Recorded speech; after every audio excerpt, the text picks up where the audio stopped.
Ted Dabrowski, good to have you back on the Illinois channel. We always appreciate the fact that you do some very insightful financial analysis of some of the legislation that moves through the state legislature. And as we sit here on the 14th of November, it was the last day of the fall veto session. And the state signed off, the legislature, I should say, signed off on this pension consolidation bill.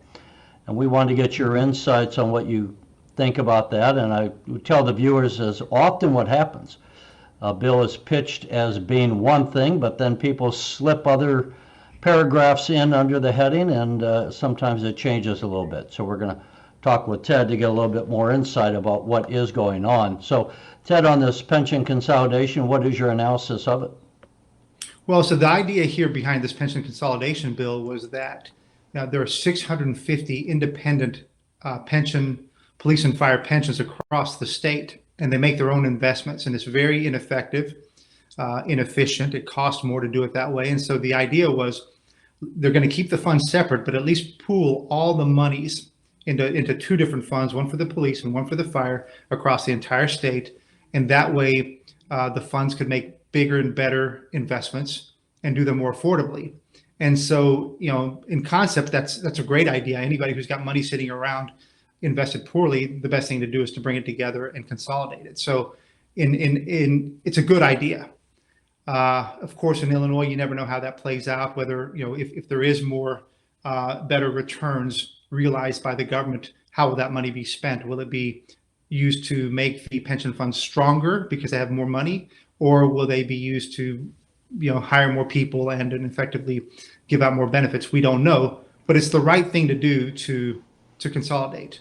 But as you mentioned, the consolidation went from good to bad because of additional things that were added to the bill.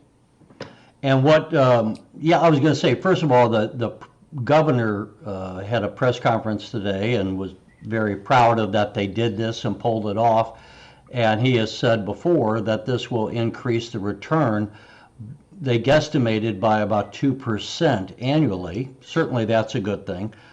What was it that they did wrong, in your estimation, to kind of make this from a good bill to a bad bill? Well, the first thing we should say is we have to back up a little bit on Governor Pritzker's comments. First of all, these pension funds we're talking about only make up about 4.5% of the entire pension debts and retirement debts that Chicago and Illinois are on the hook for. So it's a small amount. So when Governor Pritzker called it momentous, I think that's a huge overreach. Number two, they might get higher returns, but it's not a guarantee. We don't know just because you pull money together whether the pension funds will actually do better or not, especially given where we are in the stock market. Stock markets could fall and returns could be worse. So it's no guarantee. I think it's just a smart thing to do. So we have to take a step back on that. But really, I think the bigger issue that has not been discussed was that inside of this consolidation bill, it's no longer just a consolidation bill.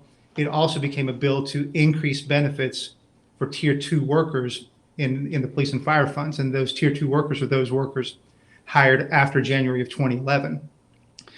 We've been on the record at WirePoints, just on the record, saying that this tier 2 benefit plan that was established back then has been a disaster. It doesn't properly give for to be fixed. But what they've done is they've what do you want to call it? Snuck it in, put it in.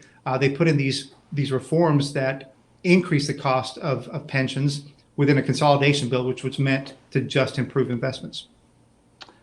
Yeah, that was done under one of the pension reforms under Governor Quinn, and many people have said that the tier 2 people are kind of coming in the short end of the stick, that they're not going to get their return.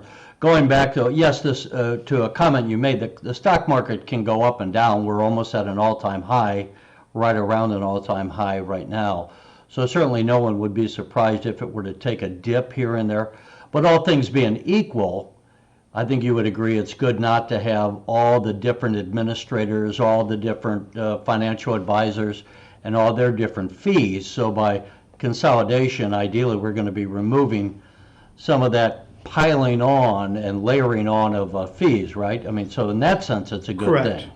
Correct. And you would expect by pooling all the money together, you're going to get better investment returns. But All I'm saying is that it doesn't guarantee better returns.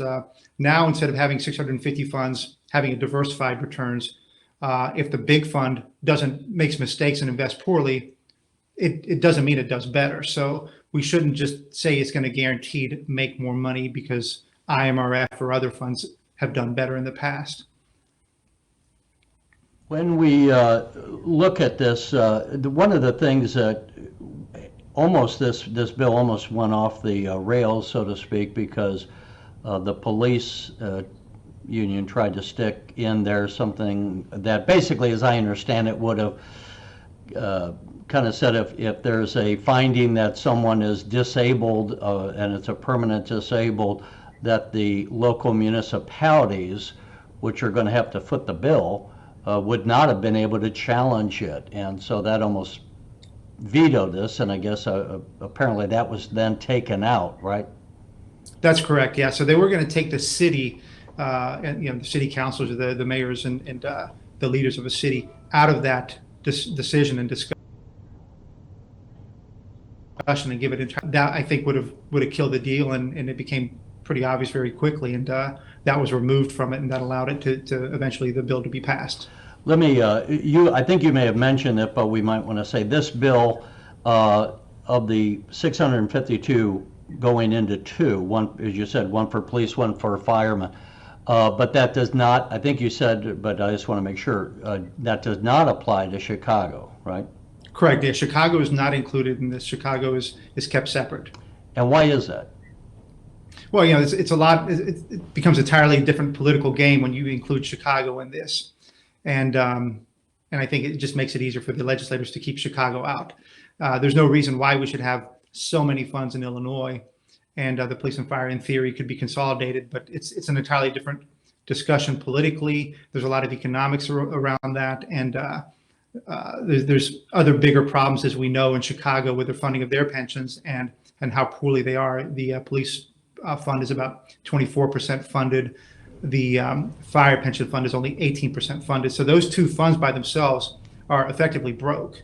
And so on average, the downstate police and fire pensions are doing better. So it's a much bigger animal to tackle, I think. So net, as we talk about this consolidation bill, what did we take a step forward or a step back, would you say? Well, what happens is that the tier 2 is a huge problem. It's a very big problem, and nobody really understands how big it is. The government, a big problem in what way, again? Well, again, what we know is that it gives much lower benefits than tier 1, the workers before 2011 who were signed on before 2011. We know, for example, in the teachers' retirement system that the tier 2 workers are effectively subsidizing the Tier 1. The tier 1 retirees, and it's effectively a tax on tier 2 workers to fund tier 1. That one is not sustainable, not fair, and so that's something that needs to be fixed. Number 2 is we know also that many tier 2 workers, those on the lower end, may run afoul of IRS rules, and those IRS rules said that a pension should reach a certain minimum. And so the question is, how many workers across the state don't reach that minimum? And if we need to fix that across the state, how much will it cost? How many billions will it cost? And that's a minimum in terms of what? As far as how much return on investment, a minimum what?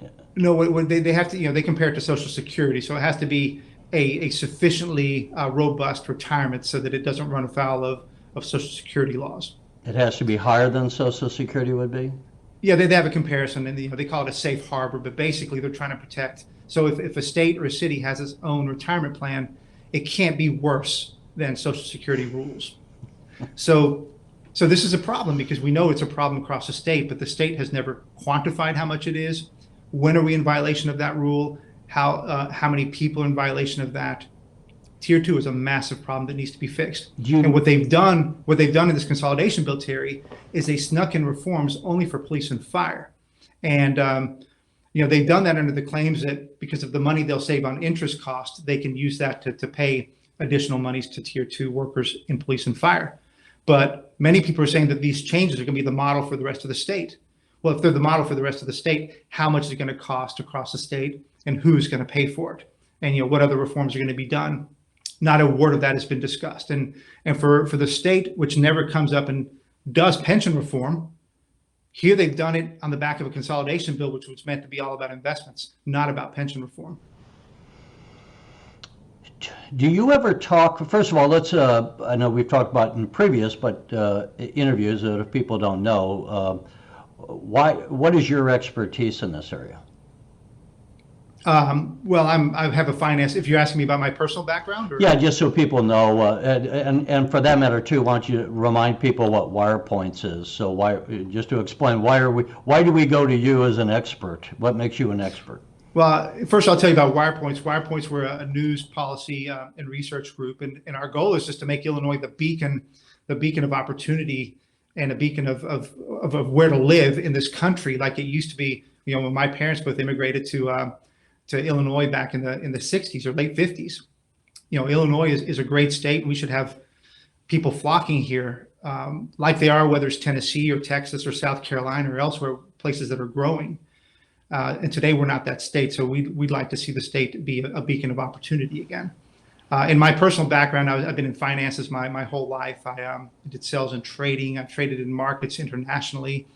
I've done corporate finance work, investment banking work, and have watched many countries do bad things and fail. And I've traded those markets and worked in those markets, and I know what things look like when things go bad. It can be really ugly.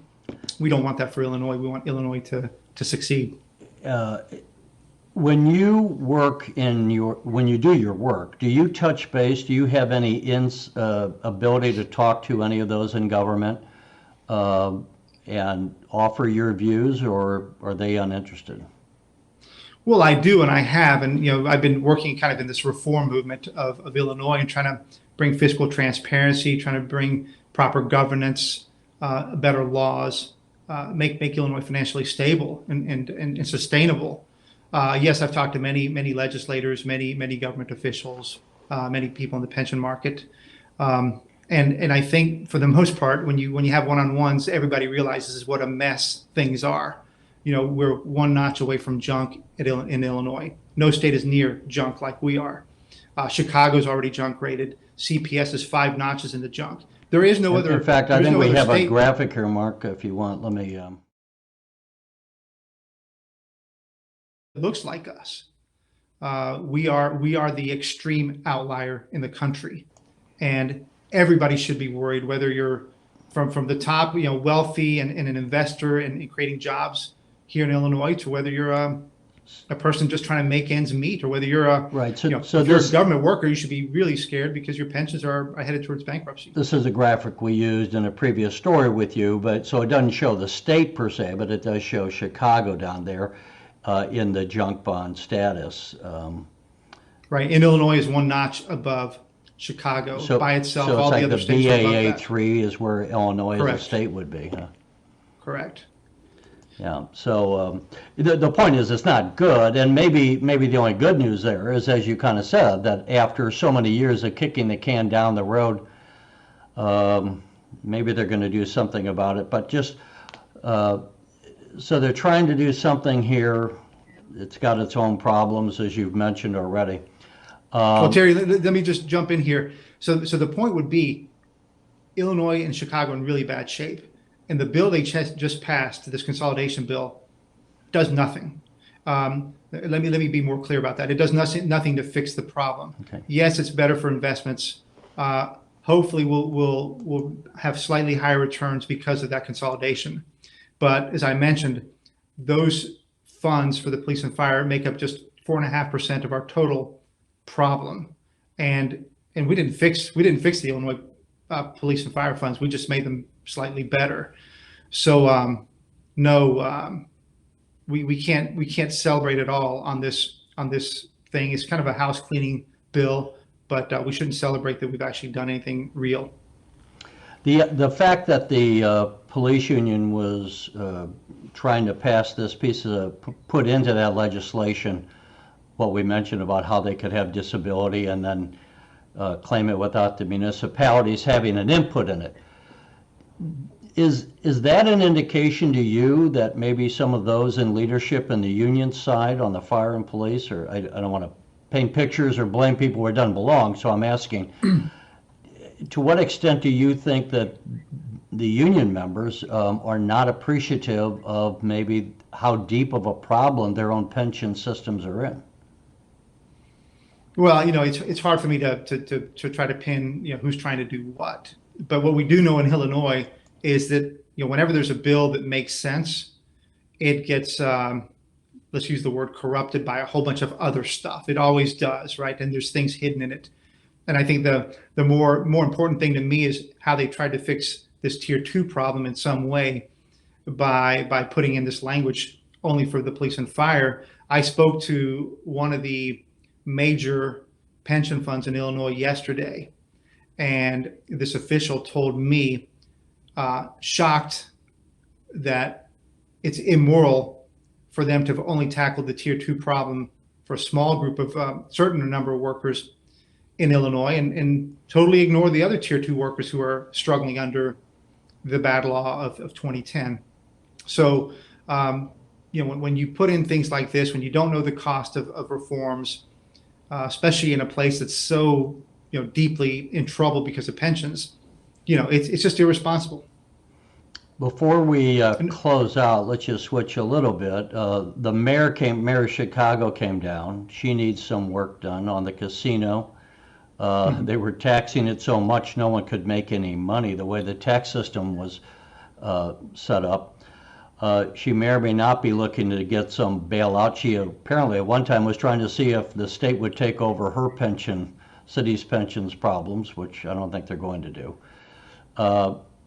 Given what she just did in the settlement that she came up with on the Chicago teachers strike, how much? What's your quick reaction to what she did on that strike, and to what extent does that make the hole that Chicago's in even worse? Well, as I mentioned previously, she inherited a massive problem. Chicago is I think has to be the single largest, most difficult city to manage financially now in the country. And so, as I mentioned, it's already junk rated, and CPS is even worse.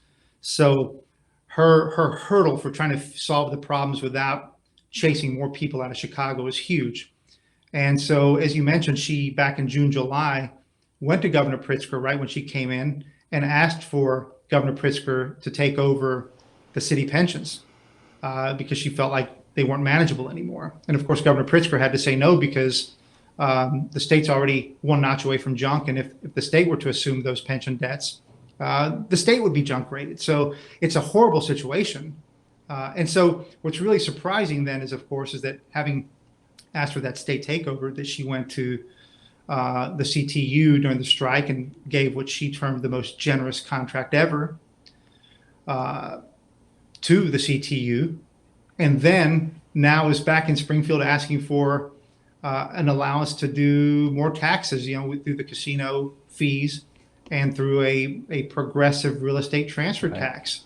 So it doesn't make any sense. It's all really confusing at this point, how she can go and say, I need a state takeover of pensions, and yet give out a generous contract, and then at the same time say, I want to raise taxes on Chicagoans. It's a bit of a mess, and I don't think it's going to play out very well. We're going to see some pretty big property tax hikes, I think.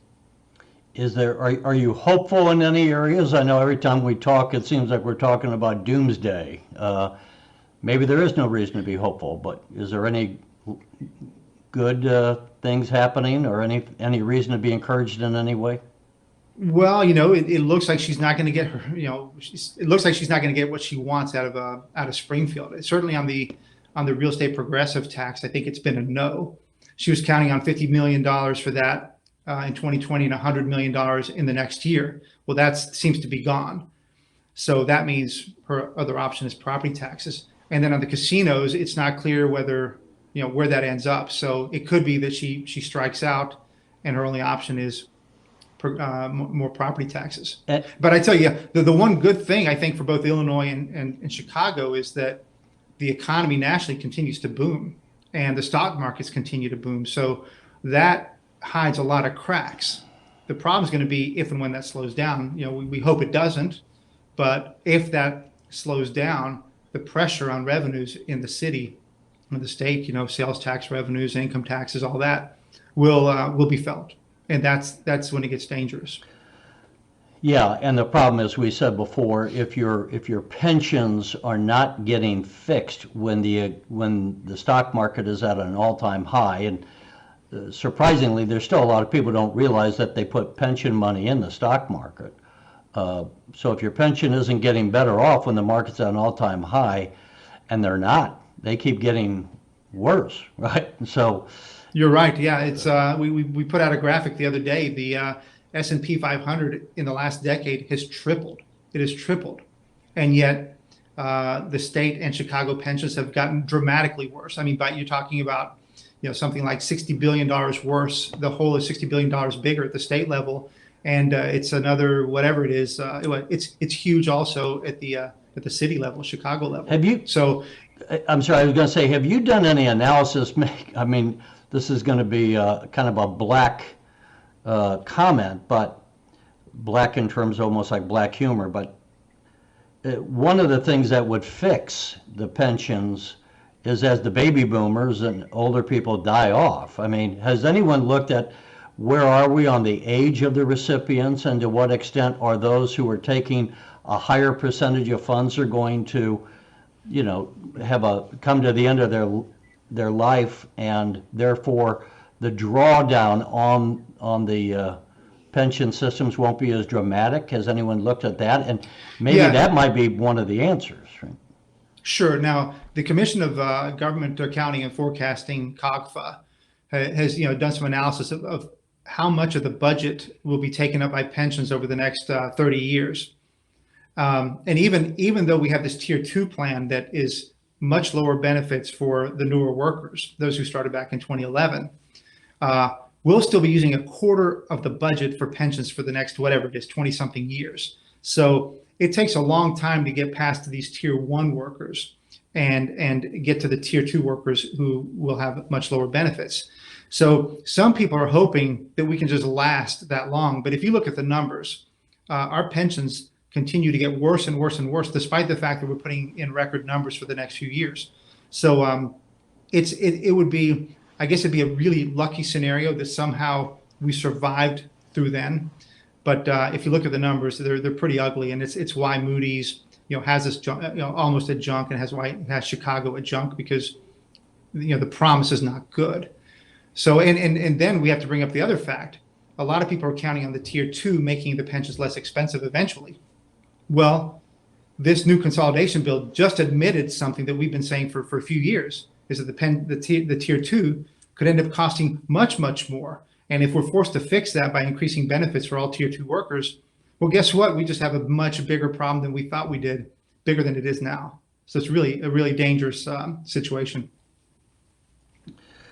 I can imagine people don't want to watch the Illinois channel just because it brings them down. I mean, we don't mean to be, as they say, a Debbie Downer, but the fact of the matter is, problems don't go away by ignoring them, and that's why we want to focus on this and have Ted's expertise and others to kind of, I mean, that's, if we're going to fix this, we got to own up to it and then address it, and that's why we're bringing the depth of the story, because a lot of times people are saying that things are good when they're not, and they're saying that we've balanced the budget when they haven't, and that by some calculations, I think on the state budget, while they made the prescribed pension payment, it's, according to actuarial accounting, it's underpaid by about $5 billion on an annual basis. That's correct, Harry. That's correct. If we were paying the true pension costs, we'd be paying $5 billion more. Right. And that would be destructive like to the state. $13 billion, and I think we're paying about 8 or so, 8.5, something That's like correct. that. Well, Ted. Yeah, and I think, go Terry, just to hit that point, this is why it's very dangerous to allow sometimes either the traditional media or the government to set the messages. When Governor Pritzker says that this consolidation bill is momentous, it's just not true. And I think the public needs to hear that, because what happens is if they hear that they've made a momentous change, that property taxes will go down, this thing won't make a dent in property taxes. This thing won't make a dent in our pension problem. And people need to realize that and hold their officials accountable. That's what we're after. We're just after the truth about the fiscal situation in Illinois, and then of course holding our leaders accountable. And I'm not even sure how many people in the legislature understand that. You know, they come from different walks of life. They don't have your background. A lot of them, you know, I mean, they're good people. Most of my experiences are good people. They have good intentions. They're trying to do the right thing, but I think they're just like so many other people. They're not up to speed on just the finances, the math that we're facing on some of these problems. Maybe some on the key committees are, but as far as by and large, you know, for what that's worth. Yeah, I would agree with you. I think, you know, most have good intentions, but it's a complex problem. You have to dig into it. It's not an exciting topic. It's you know, it's a lot of math and it's boring for most, but it's real. And it's real, and you know it's real because people are leaving. Their taxes are going up. Their property taxes are the highest in the nation, and you know, some people are suffering. You know, or some people can afford it. Some people are paying more, but other people are struggling, and I think we should really consider that. Before we close out, just, and maybe this is unfair to throw this at you at the last moment, but one of the things the governor is trying to do in this coming year is to get his on the ballot in 2020 the constitutional amendment to have a progressive income tax. Is that going to add to the problems or add to the solution, do you think? Oh, I think it adds to the problems.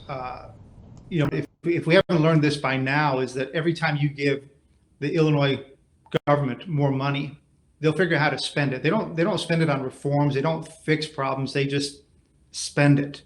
And when you have a government that spends more on hiring more people and higher salaries, that means the pension hole gets bigger. So the last thing we should do is give them more money. The progressive tax, and the other way to think about this is, you know, we've already got record out migration. We lose more people than any other state except for New York to out migration. People are leaving. Our home values are among the worst performing in the country.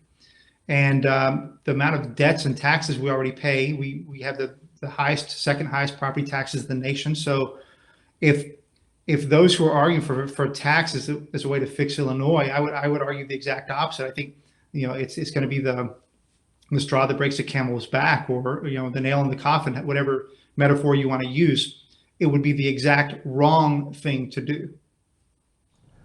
Well, we may or may not, there's going to be a debate at the Union League Club of Chicago as we tape this next week, and the Illinois channel may try to bring that to you, but we'll certainly have programming in the future on that and some of these other issues. And Ted Dabrowski, I think this will not be the last time you and I get together, as long as you're willing to meet with us. I'm willing to. You know, it's sad stuff, right? We, you know, hate to be, you know, it's depressing conversation, but, you know, I go back to Illinois should be a great state, and people should be flocking here because we have all the assets we have, right? Whether it's the lake or the transportation or our great farmland, our great universities, you know, a great work ethic.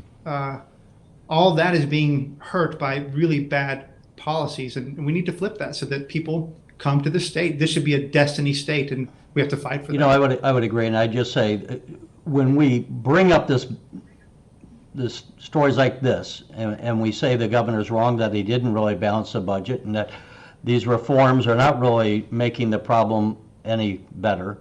We're not doing it to be politically opposed to the governor. I think in some ways the governor's shown some good leadership in various issues. We hope he can fix the problem. We hope the legislature can. We hope they have bipartisan effort.